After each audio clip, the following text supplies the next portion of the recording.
On a clear Halloween afternoon in the town of Crescent Hills, everyone was preparing for an evening of festive activities. Neighbors were adding finishing touches to their spooky decorations, children were donning their costumes, and parents readied themselves to distribute an abundance of candy to all those in the Halloween spirit. However, 5 friends had recently crossed that threshold from happy trick-or-treaters to young adults who deemed themselves too old for the evening's activities. Last year, these same boys had ventured out for Halloween treats, but much can change in a year. The group's leader, Daryl, now initiated a different mission, one rooted in terrorizing those he perceived as weaker than himself. These boys found their kicks in harassing young trick-or-treaters, snatching their bags of delectable sweets, hurling eggs at passing cars, and tormenting those who couldn't defend themselves, dousing them with shaving cream. Their Halloween night had transformed into a rampage, a reign of terror that forced them to flee from adults who threatened to call the police.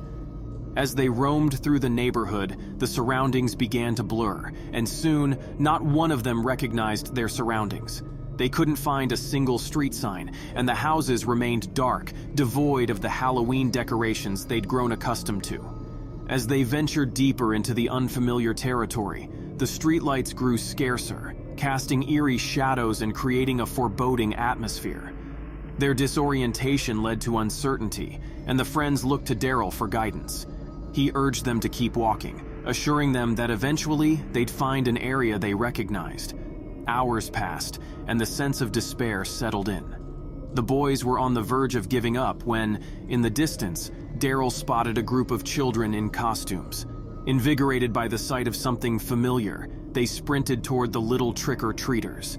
In a sudden rush, they found themselves in a bustling area filled with children in all sorts of costumes, clutching bags and plastic pumpkins filled with candy. Daryl couldn't help but laugh as he instinctively grabbed a bag from one of the children, but their joy was short-lived. They realized they were now surrounded by these children in their eerie costumes.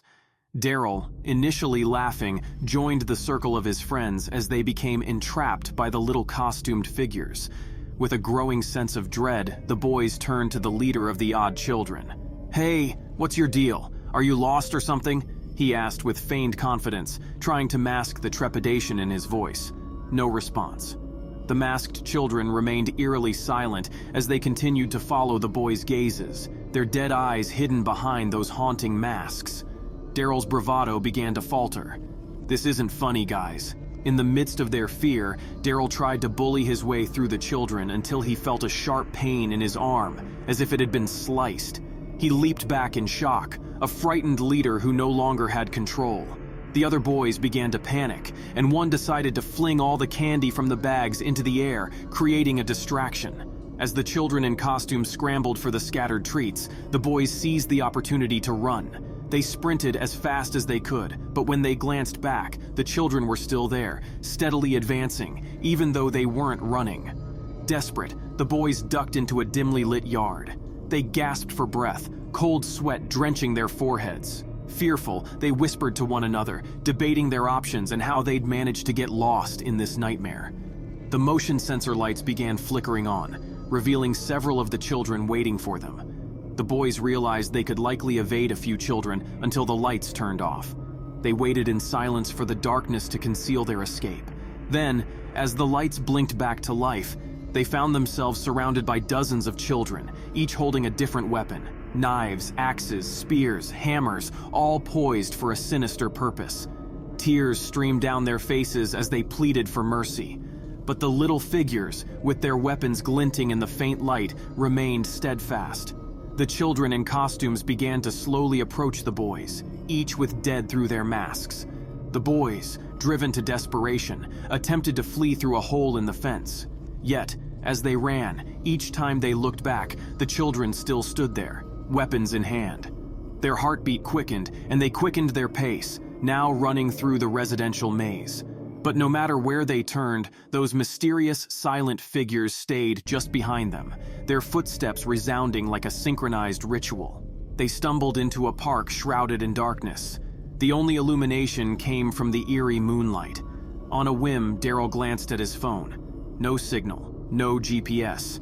They were truly isolated, with no way to call for help. They heard the rustling of the wind and the clanging of the swings bumping into themselves. Hoping for a moment to catch their breath, the children were once again almost surrounding the boys, but this time it seemed as if there were even more children with weapons of death. The boys unable to take moment. The boys ran and ran until they finally stopped and found themselves back in their familiar neighborhood. Streets were bustling with children and their parents, all engaged in the joyful tradition of trick-or-treating. It was as though no time had passed. They stood there, eyes scanning the environment, and then finally realized they were safe. The hostile children with weapons were gone, and more importantly, they saw street signs. Yet they couldn't comprehend what had transpired. They moved on in silence, with a newfound outlook, no longer tormenting the young and vulnerable. They chose to help, encourage, and became responsible citizens, forever haunted by the lost neighborhood they hoped never to encounter again. The tale serves as a cautionary reminder that the pursuit of power and cruelty can lead to unforeseen and terrifying consequences. And sometimes the fear of the unknown can transform individuals and change their lives forever.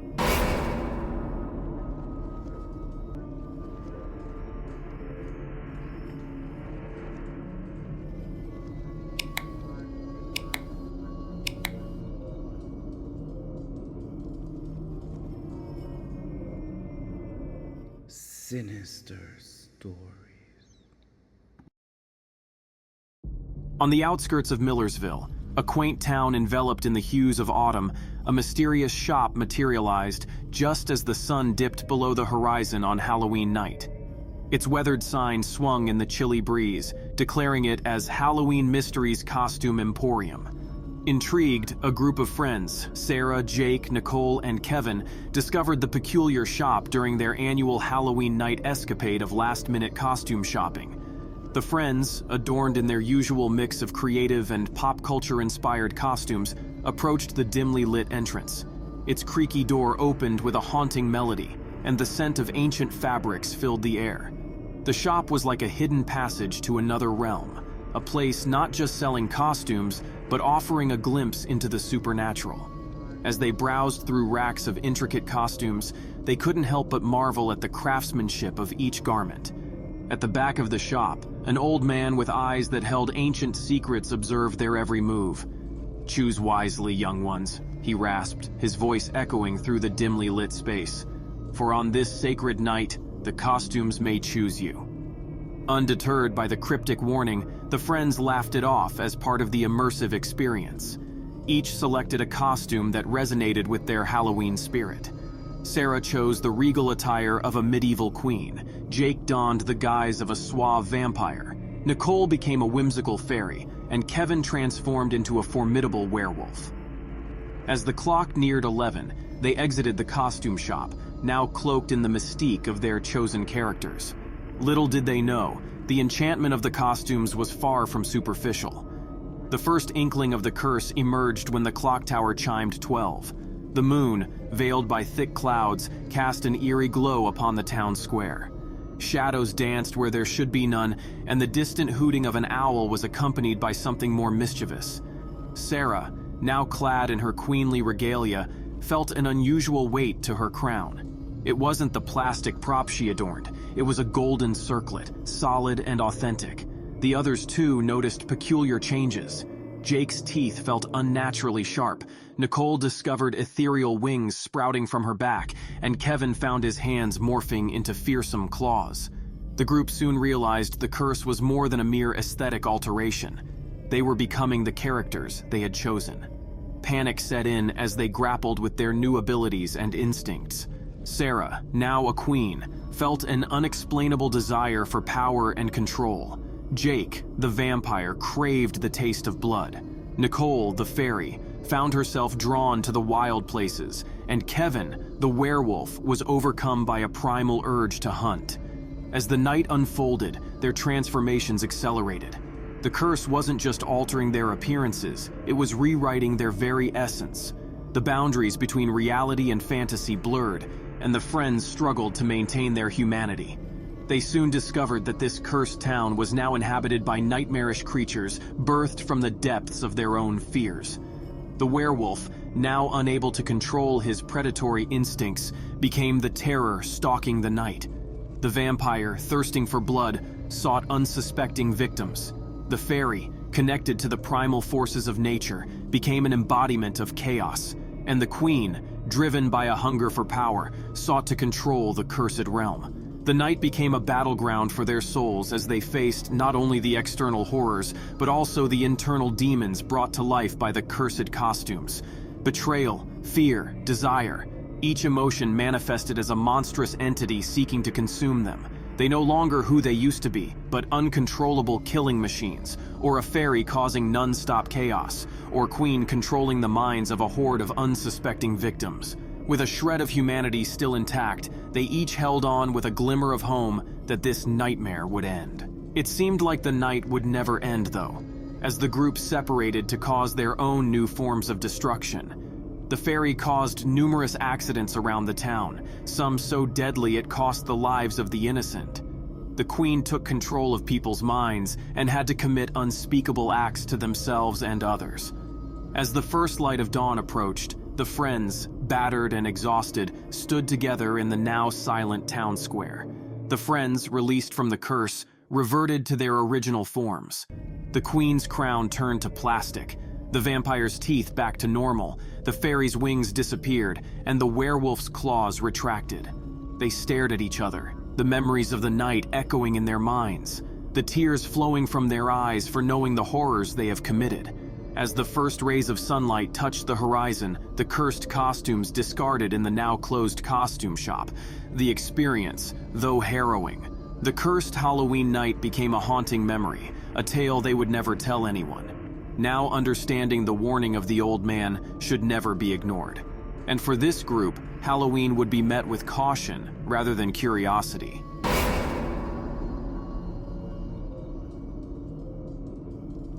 Joanna's fascination with peering into the lives of others had always been a peculiar quirk. As Halloween approached, her anticipation heightened. The holiday presented a golden opportunity to indulge in her harmless, voyeuristic tendencies under the guise of trick-or-treating. As the years went by, Joanna transitioned from a candy-seeking child to a responsible teenager, yet her love for the secretive glimpses into others' lives remained. This year, she decided to take her younger sister, Lily, trick-or-treating. It was an innocent way for Joanna to continue her annual ritual while enjoying the merriment of Halloween through Lily's eyes. Their journey through the neighborhood was punctuated by giggles, pumpkin decorations, and the excitement of discovering which houses were hosting Halloween parties. As they neared the end of their route, a particular house caught Joanna's attention. Its lights were off, and there was no candy set outside for eager trick-or-treaters. Outraged by this apparent breach of Halloween spirit, Joanna and Lily playfully knocked on the door, expecting no response. To their surprise, the door creaked open, revealing a mysterious figure in a ghastly mask and dark clothing.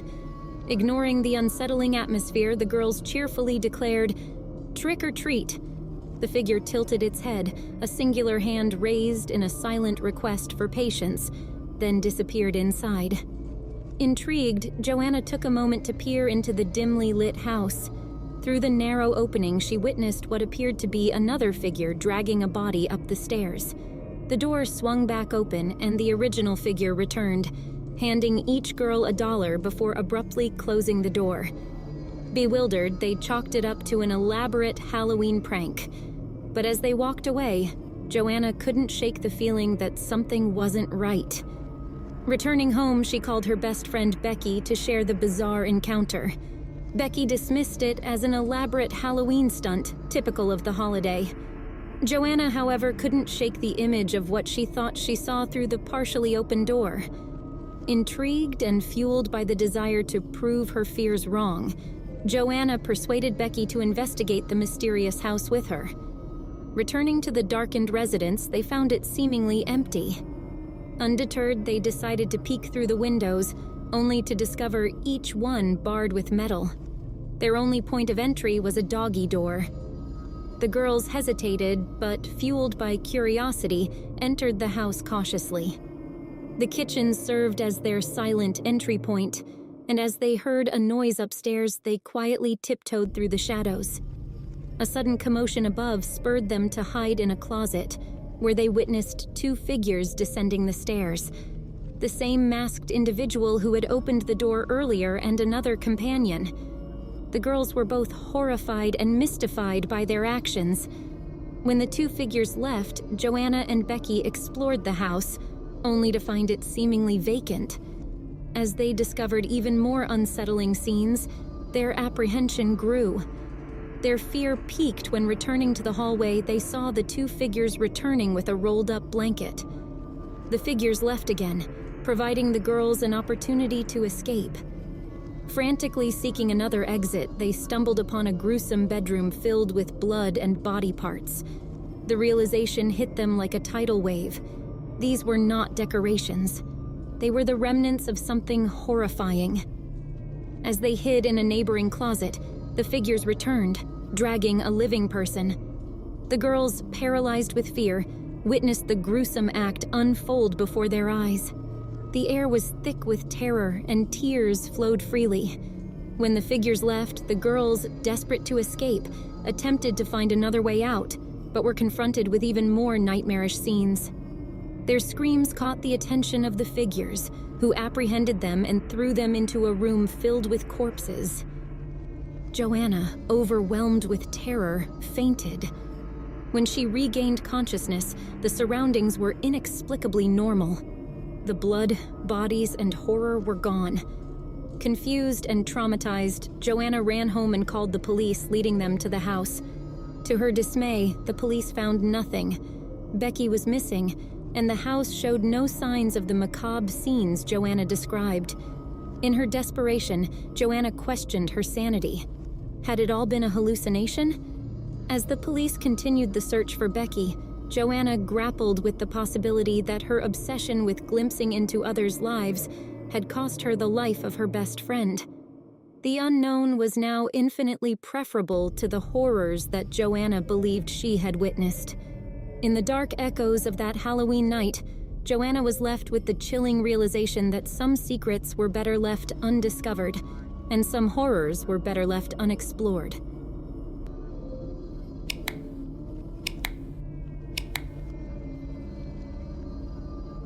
Sinister Stories.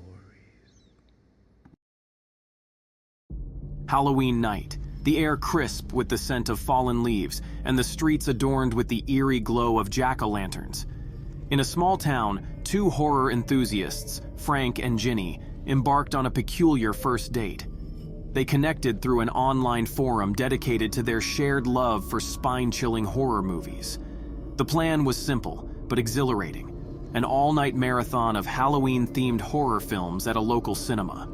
The theater buzzed with anticipation as the couple settled into their seats, surrounded by fellow enthusiasts.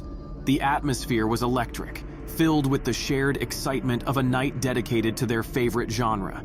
As the movies rolled on, the audience dwindled, leaving only a handful of dedicated horror aficionados. After the fourth movie, a sense of isolation crept in. The theater felt emptier, and the distant echoes of other moviegoers' whispers became the dominant sound. A few people left, leaving Frank and Ginny and a couple of others in the dimly lit space. As they waited for the fifth movie to begin, the lights unexpectedly went out. A collective murmur of confusion echoed through the theater. Minutes passed in darkness until, just as someone was about to complain, the screen flickered to life, revealing a movie neither Frank nor Ginny had ever heard of. And there they were, spelled out in ominous blood-red letters. The movie started in a disorienting first-person perspective, with heavy breathing echoing through a parking lot.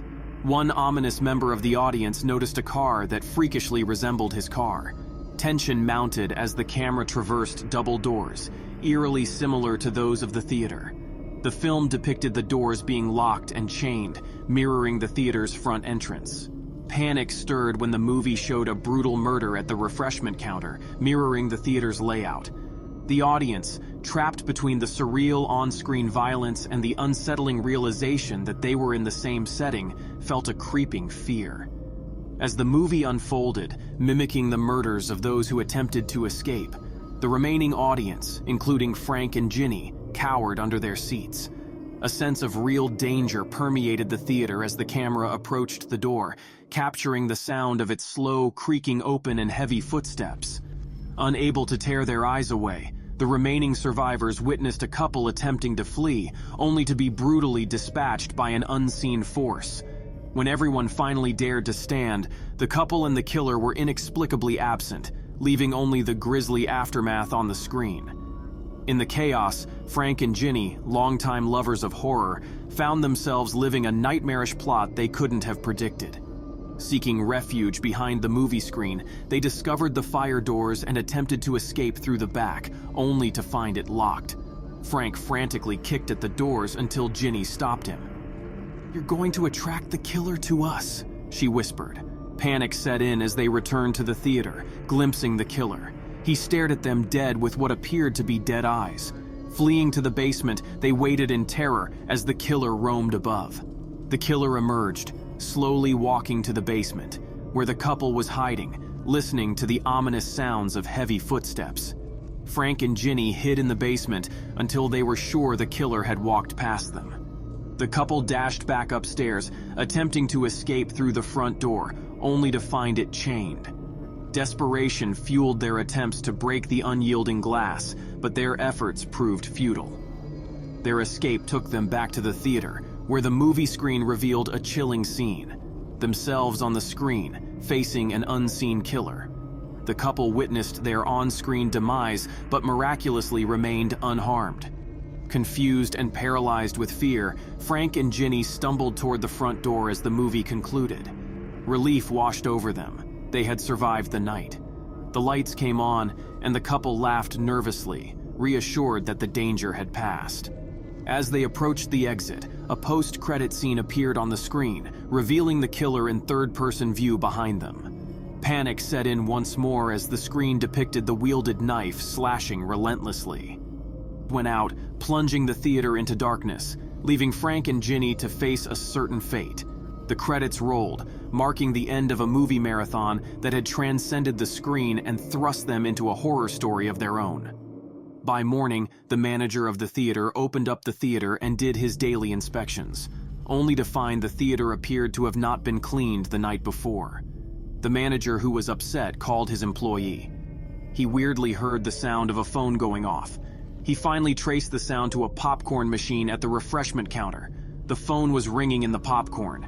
The manager was confused and continued to walk around and search the theater, but he could not find anyone alive or dead.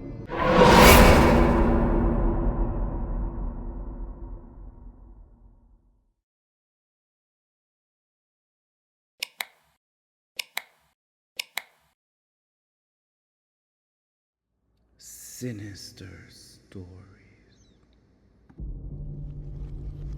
The moon hung low in the sky, casting an ethereal glow upon the dense woods that surrounded the town of Elmwood.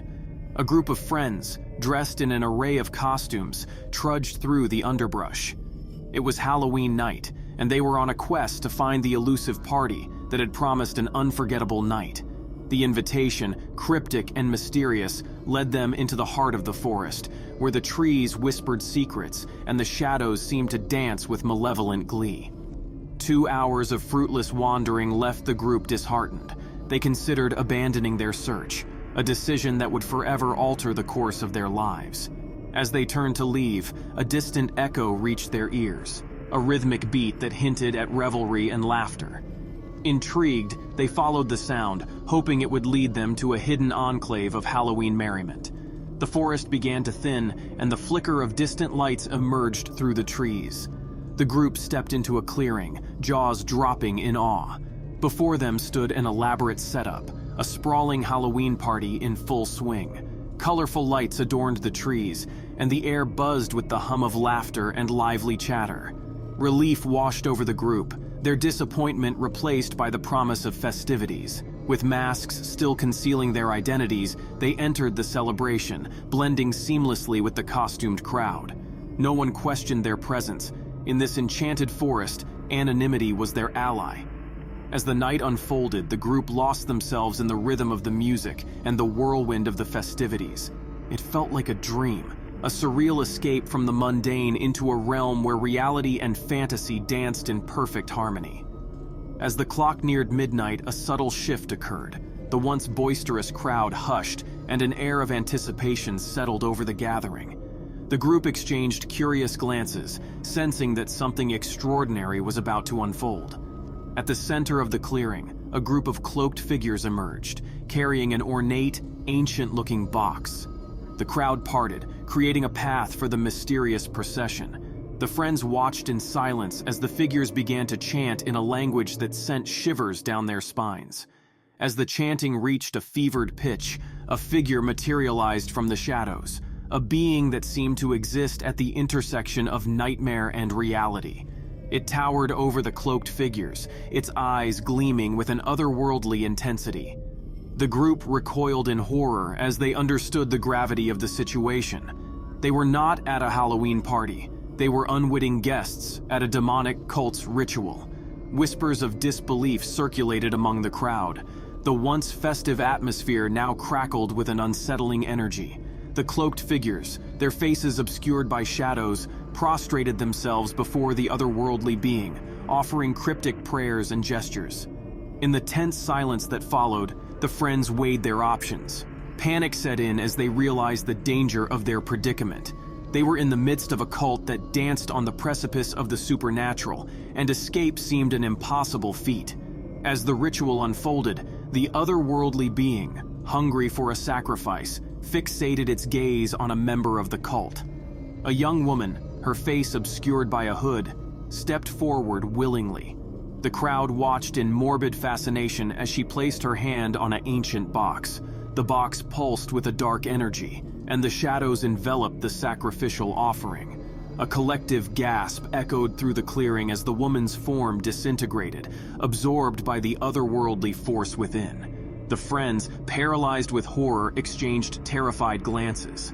Escape became imperative, but the darkness seemed to close in around them. Every attempt to slip away went unnoticed. The cult was immersed in the aftermath of their sinister ritual. As the last echoes of the ritual faded, the cloaked figures bowed once more to the otherworldly being, their reverence evident in their trembling forms. The vortex in the ancient box sealed shut, leaving the clearing cloaked in an eerie silence. Sweat-soaked costumes clung to the friends' trembling bodies as they seized an opportunity to slip away. The path through the forest, once illuminated by the ethereal glow of the party, now seemed to stretch endlessly into the unknown. Soon their efforts were thwarted, and the hooded figures quickly surrounded them. The group of friends huddled together, their eyes darting from one hooded cult member to another. Their escape had been foiled, and they were now trapped, encircled by the sinister figures who had orchestrated the demonic ritual. One of the cultists, the tallest among them, stepped forward, his voice a guttural murmur that sent chills down the friends' spines. "You were not meant to witness our ceremony," he hissed, his words dripping with malevolence. "And now, you shall become part of it." In that eerie moment, the ancient woods seemed to close in around them, as though the very trees themselves were complicit in the cult's malefic plot. Panic welled up within the group, but there was no way out, no escape from the tightening noose of darkness and doom. The cultists, their eyes hidden beneath the shadowy hoods, began to encircle the friends more closely. It was then that a glimmer of hope emerged, an escape route, albeit a treacherous one.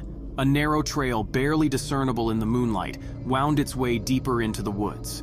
With the cult members momentarily distracted by their sinister plans, one of the friends, Sam, nodded subtly toward the hidden path. The group, their fear overcoming their hesitation, made a split-second decision to bolt for the escape route. They broke ranks and sprinted toward the darkened trail, their footsteps echoing through the silent woods. The cultists reacted swiftly, giving chase with an uncanny swiftness that belied their hooded appearances. Branches clawed at the friends' costumes as they ran, and the thudding of their hearts synchronized with the pounding of their footsteps. Through the labyrinthine twists and turns of the woods they fled, guided only by the pale light of the moon above. It was as though the forest itself conspired to conceal their escape from the malevolent grasp of the cult. Yet, the relentless pursuit of the hooded figures was a reminder that the danger had not abated. The friends stumbled into a clearing, their breathless respite cut short by a gruesome discovery. A series of old, moss-covered stones arranged in a circle, eerily reminiscent of the ritual site they had just fled. Panic and dread coursed through them as they realized the forest itself was an accomplice in the cult's nefarious designs. With the cult closing in, the friends had little choice but to take refuge behind the looming stones. Huddled together, they listened in horrified silence as the cultists' footsteps drew nearer. The hooded figures emerged into the clearing, their eyes gleaming with unholy fervor. It was then that they began to chant, their voices rising in a crescendo of malevolent energy that sent shivers down the friends' spines. Suddenly, the ancient stones seemed to come alive, their surfaces pulsating with an unnatural luminescence. The cultists' voices intertwined with the ethereal glow, and an unholy power descended upon the clearing. In their hideout, the friends exchanged bewildered glances. They had unwittingly stumbled upon another of the cult's rituals, one that was bound to their presence. Their hope for escape dwindled as the ritual's arcane power entrapped them. As the chanting reached its zenith, the stones shuddered, and the friends felt an invisible force enveloping them. It was as though the very essence of their beings was being drawn into the ritual, their identities threatened with obliteration. Desperation and terror surged through the group. They clung to one another, their connection serving as an anchor against the encroaching darkness. It was in that moment of unity that they found a shred of strength. With a collective surge of willpower, they resisted the ritual's pull, clawing their way out of its grasp. Their escape came at a price, a portion of their souls forever bound to the forest's malevolent heart. Gasping for breath and trembling with fear, they fled the clearing as the ritual's power waned. The cultists, their faces contorted in frustration, watched their escape with impotent rage. The friends sprinted through the woods, their hearts pounding with terror, until they finally emerged on the outskirts of Elmwood. The moon cast its pale light upon their haggard faces as they rejoined civilization, leaving the horrors of the ancient woods behind. Elmwood, blissfully unaware of the supernatural events transpiring within its enchanted woods, awoke to the remnants of Halloween. The town resumed its ordinary rhythm, oblivious to the thin veil that separated reality from the unfathomable depths lurking in the shadows. The friends, forever changed by the spectral encounter, scattered to the winds. Each carried the weight of that night's revelation, a revelation that shattered the illusion of safety and normalcy.